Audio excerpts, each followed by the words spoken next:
I'm Anthony Wright, and I'm your co-host today on the Living Conversation with Adam Dietz. and Adam. Before the break, we were talking about this idea of heart mind, Mhm, zen mind, and mhm, beginner's mind, but you suggested that uh, in order to anchor this in critical thinking, mhm. that we go back to the Great Learning. So, how do you incorporate the Great Learning? Yes, so contemplating on make your thoughts sincere. So that this is thinking. And I know Mhm. maybe different translations, but to me, it had the word thinking in a translation that I am most familiar with. So you have two type of movements in the Great Learning. One is going out into your family. So Confucian philosophy, this is like righteousness.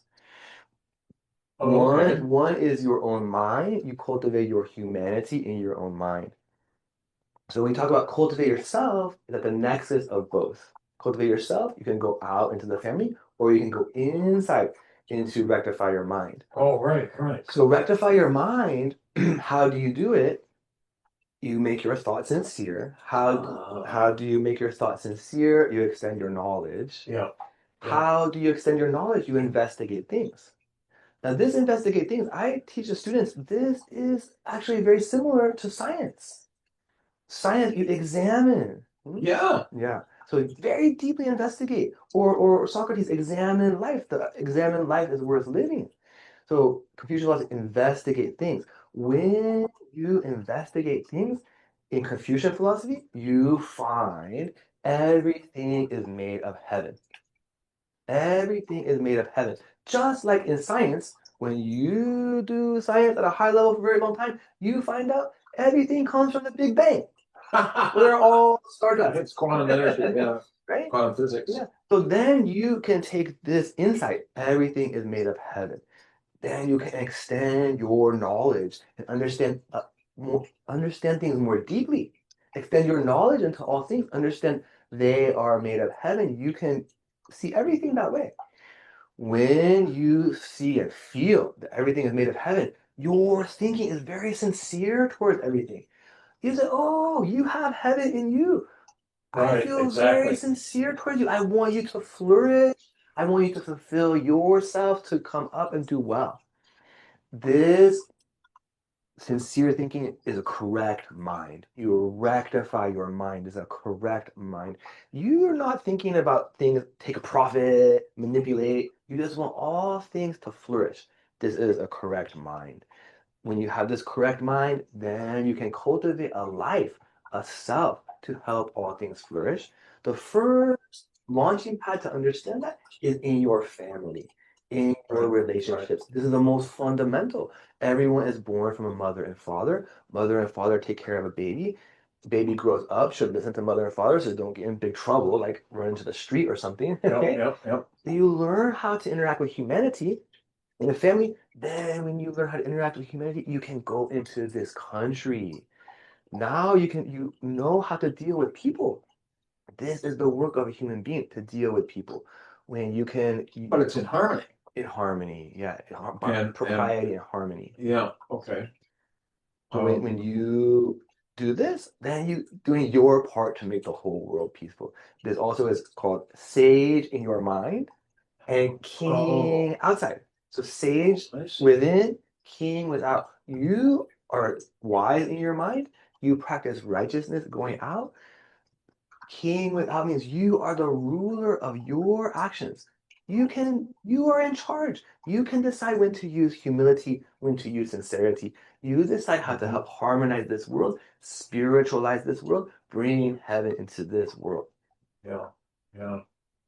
And I reflect on the word righteousness, which is yi, and it's made up of two characters. One of them is the character for oneself, wo, Mm, and the other one is I don't know the name of it specifically, but it's about sheep, mhm, and it's a kindness of sheep, but not this idea of uh, following any lead like a sheep.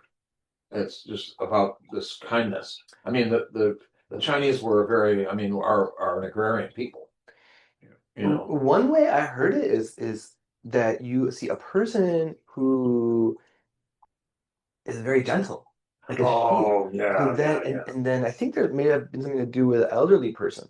So then you see or that's a character for beautiful, I think, Uh-huh. is Right, someone who has been very gentle their whole life, and now right. you see at an older stage, very gentle, it's beautiful. You know, one of the things that I think about when you speak about um, that everything is heaven, um, and it's in a slightly different idea than uh, an Abrahamic idea of heaven, Mm, but it's very different. attending to the patterns of the cosmos that one is a part of, mm, and that there's no difference. And I think, you know, that's one of the things that I talk to my students about is um, what the Buddha discovered, and Buddha, the Sanskrit word for of food, it means to wake up. And what did he wake up to was that there was no separated self. mm. And when you become, you know, as the Buddhist hot dog vendor, you know, make me one with everything, right? So when we become one with the cosmos, then there's peacefulness Mm, and sage inside. And I hadn't heard that before, but about sage inside and king outside. Um, and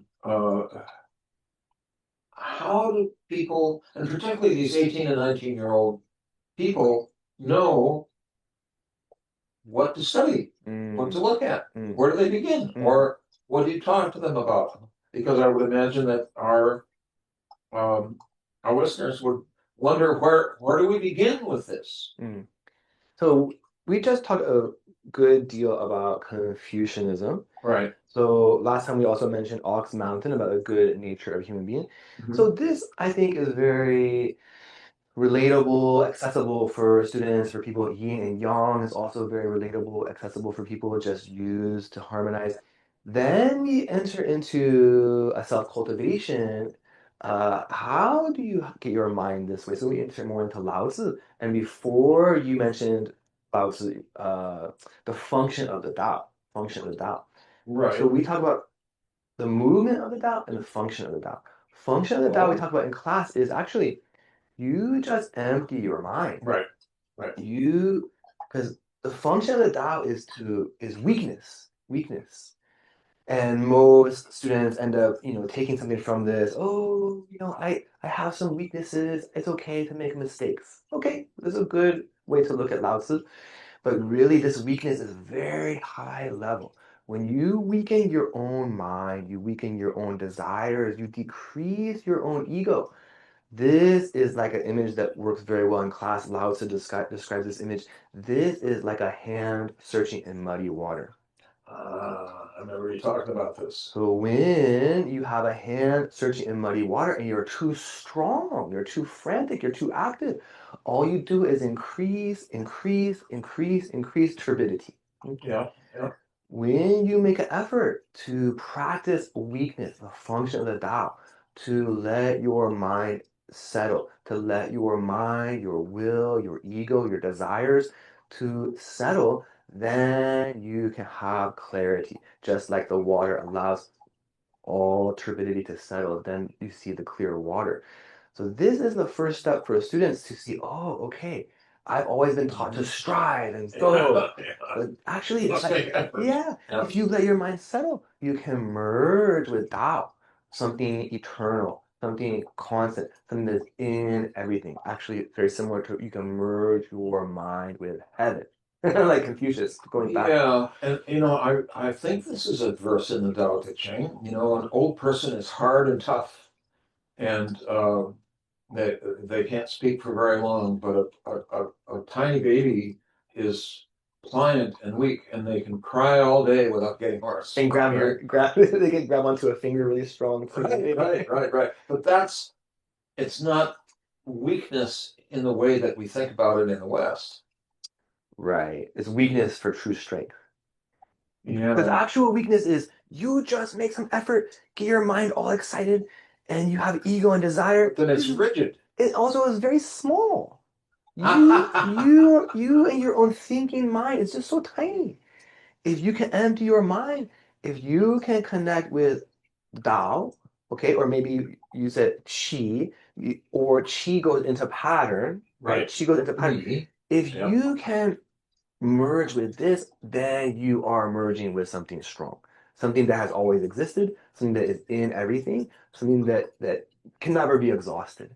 So if you merge your work with this, then your work can also be far-reaching, constant, eternal. So another way of attending to this, would you say that for athletes or actually for anyone, whenever you're doing something that you love and you forget all about yourself, Hmm. it's like going into the zone. Hmm. And is this what you're talking about? Yeah, you mentioned going to the zone. For Another another Taoist Taoist philosopher is philosopher is Chuang Tzu. Chuang Tzu. Yes, yes. How to do How to this? do this? Forget Forget yourself. yourself. Yep, yep. Forget And, yourself. and it's spoken about in many different places. Hmm. But we're coming up on another break here. I'm Anthony Wright, and I'm your co-host on the Living Conversation with, Adam Dietz. and my website is theonaut.com, theonaut.com. And how can people contact you? What you have you have a Substack? Yeah, you can find me on Substack at The Way Between, and you can also reach out to me for anything at deetsadam@gmail.com, Dietz, Adam, one word. Okay, because please, those of you who are listening to this or watching it, please do send us some questions because that's part of why we both decided to do this. Because particularly in these times, um, uh, how do we decide to live a harmonious life? Mm. You know, and part of this is cultivation. And how important it is. It's the most you can do for this world is to live a harmonious life. Right, and that's a very Confucian idea. Mm. But we'll take a short break and be right back, so stay tuned.